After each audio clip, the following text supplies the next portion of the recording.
Il était une fois un royaume avec un château et sa cour, gouverné par un roi. Et dans la cour du château, un poulailler et sa basse-cour, enchantés par un coq qui chante du matin au soir. Il chante si joyeusement, ce coq-là, que dans toutes les cours du château, on l'appelle Joyeuse Petite Flamme. Il chante encore plus gaiement ce matin-là quand il trouve, en grattant la terre dans un coin de la cour, une bourse emplie d'argent. Trop content, il claironne haut et fort. J'ai un magot.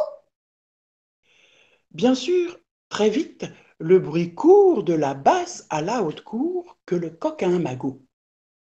Aussi, quand le roi l'apprend, il envoie un domestique pour récupérer l'argent. Le coq ne se défend pas. Il laisse prendre son magot. Mais dès que le domestique passe les portes du château, il claironne de plus belle. Écoutez donc la nouvelle, le roi est moins riche que moi, il m'emprunte mon magot. Bien sûr, très vite le bruit court de la basse à la haute cour, que le roi, dans l'embarras, emprunte même à la basse cour. Quand le roi apprend comment ce coq insolent tente de les discréditer, il envoie son domestique pour lui rendre le magot. Le coq ne se fait pas prier. Il récupère son argent. Mais dès que le domestique passe les portes du château, il claironne d'un air moqueur. Ah, écoutez donc la meilleure, le roi est mort de peur de devenir mon débiteur. Bien sûr, très vite le bruit court de la basse à la haute cour que c'est vraiment dangereux d'avoir pour roi un peureux. Aussi, quand le roi apprend comment ce coq insolent continue de le moquer, de rage, il envoie son cuisinier armé de son grand couteau. Le coq ne se défend pas. Il se laisse emporter sous le bras du cuisinier, trop content d'être l'invité du roi de la haute cour. Il claironne joyeusement. Le roi est un grand seigneur, il donne fête en mon honneur.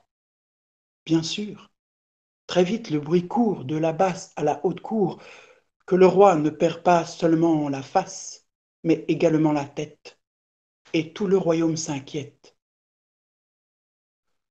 Aussi, quand le roi voit arriver le coq et le cuisinier précédés par cette rumeur, de rage, il ordonne qu'on lui coupe la tête, qu'on le fasse cuire, et que ce soir même on me le serve à souper. Je m'en ferai péter la panse. Arrivé dans sa cuisine, le cuisinier s'y attelle. Armé de son grand couteau, il lui coupe la tête et jette le coq et sa tête dans un grand chaudron où l'eau bouillonne joyeusement. Et c'est alors qu'il entend ah, quel bonheur, un bon bain chaud. Le cuisinier, atterré, monte le feu sous le chaudron, le couvre d'un grand couvercle et demande au marmiton de le tenir bien fermé. Une fois le coq cuit à point, on le pose sur un grand plat, on l'arrose de beurre fondu et on le mène tout doré jusqu'à la salle à manger. Le roi est là qui attend, attablé, fourchette en main. On pose le plat devant lui. Mais comme il arme sa fourchette, le coq, d'un mouvement de tête, le salue. Je te salue, ô mon roi, et te souhaite bon appétit. Alors le roi, fou de rage, se met à le dévorer à une vitesse prodigieuse, mais chaque fois qu'une bouchée lui glisse dans le gosier, on entend le coq chanter. Le roi, désespéré, désemparé, ne sachant plus que faire, appelle ses gardes.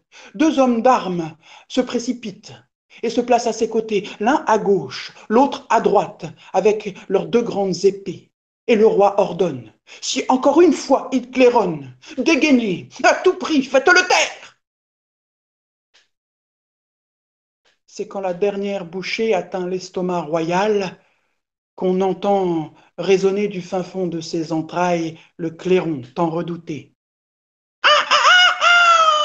Ouvrez! Il fait noir, il fait chaud, et puis ça sent là! D'un geste, le roi ordonne. L'un à gauche, l'autre à droite, les deux soldats du roi enfoncent leurs grandes épées dans le ventre rond du roi. Et voici le roi éventré. Le coq Guilleret s'en échappe, bat des ailes, s'envole en claironnant joyeusement.